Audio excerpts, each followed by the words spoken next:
Yeah, my partner only. No, He's testing my skills sitting there. So I'm reacting as a chartered accountant, as an auditor. Our institute has issued a guidance note on Caro, where there is a specific query where it is a frequently asked question. In such cases, what the auditor should do? Because in Caro, the auditor is expected to say whether the low interest has been paid or whether the repayments have been made as per the schedule.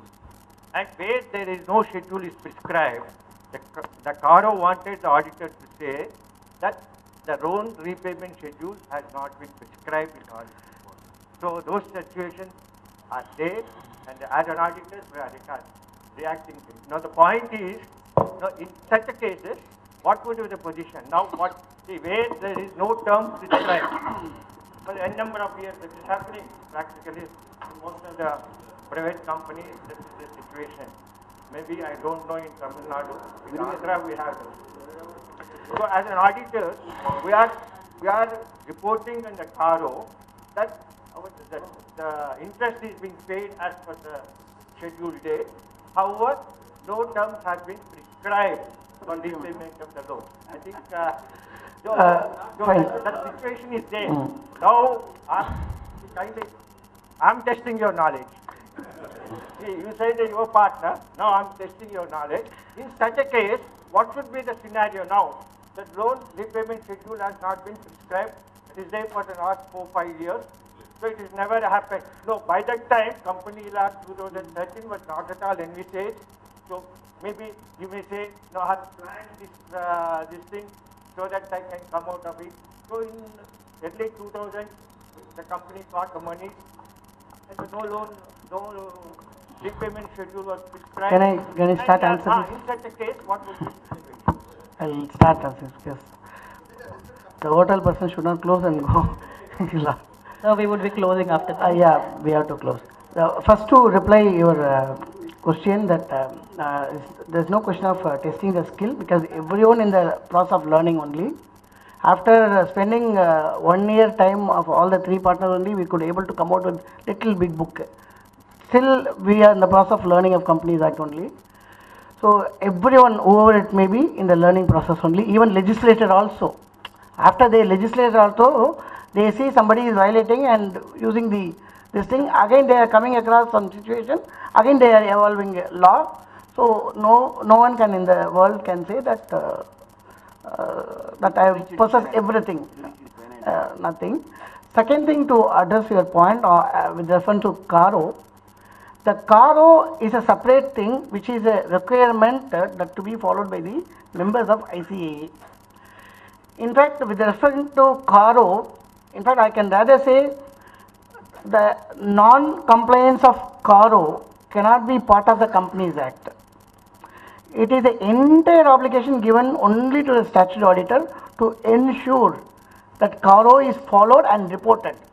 If it is not followed and reported, the only person who is going to be questioned is only chartered accountants, because nowhere in the Companies Act except chartered accountants anybody can be questioned for violation of Caro. That is first point. Second point, what to report by auditor in the report. Probably I can share my view only. You can take from expert view from other 2 chartered accountants, experienced chartered accountants sitting here. Whatever is coming to our knowledge, what are the papers produced before you, because we have enough discussed about fraud and other things. Now we can't take any chance, whoever it is, coming within the jurisdiction of the country. Whatever is producing before us and whatever we can able to basically rely upon, and whatever we can construe and whatever we apply our judgment, reasonably that can be explained, that can be reported. As long as you can reasonably can explain the rationale behind it by which you given the report, as long as it's not apparently out of the judgment of the regulator, it will not be questioned. But apparently something we report which the regulator themselves is not able to get convinced out of it, that will be questioned and it will be taken as and it will be completely taken against the auditor then also, it's not against the company.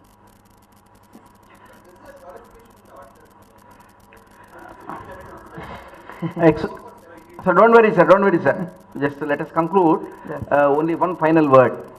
You all know I am representing TTD. TTD is a religious institution. Under the Income Tax Act, a religious institution which is enjoying the exemption shall not invest the money in any private limited company. Section 11(5) you all know. Some of the disgruntled shareholders of a private company with due share transfer form will put in the hundi of the TTD. So when we count the notes, we get the share transfer form. What the TTD has to do? They will ask the advice of the auditor.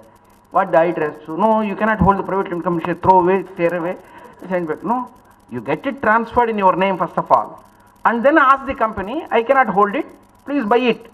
This a private limited company, a shareholder, if he wants to transfer, exit route, he must put it to the board of directors. Please buy the shares. That's all. Am I violating even for one day holding the shares? My total exemption 600 crores per annum income taxable.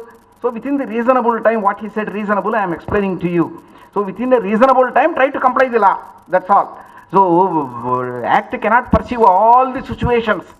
Comply the law, Act says. Within a reasonable time, we are complying. This is how it is happening. We get in the hundi narcotics also. Somebody, every thief, whatever he steals, he puts something in hundi. So what is it that contraband item I can do? I must surrender to the board. So it's not that I am holding it. So within a reasonable time, comply the law. That's all. They Thank already you. switched off my mic. They will be starting doing it. Before that is Thank you, sirs. Ladies and gentlemen, time for the final pleasantries.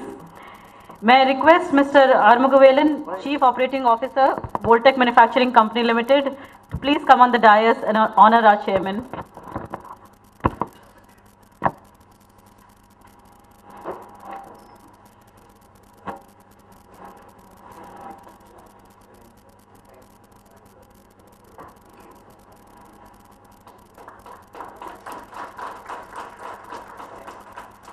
Next, I request Mr. Murugan, Finance Manager, NS Instruments Private Limited, to please come on the dais and honor our speaker and our program coordinator, C.A. Shri Gopalakrishna Raju.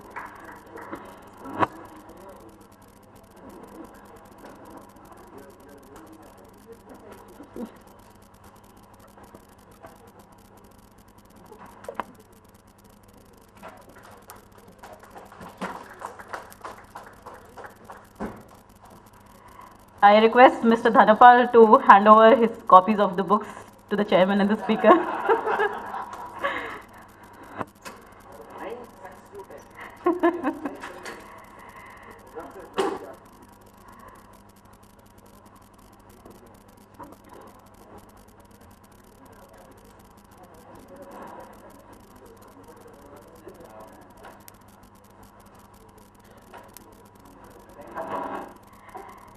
I request C.A. Shri Gopalakrishna Raju to propose a formal vote of thanks to close the sessions.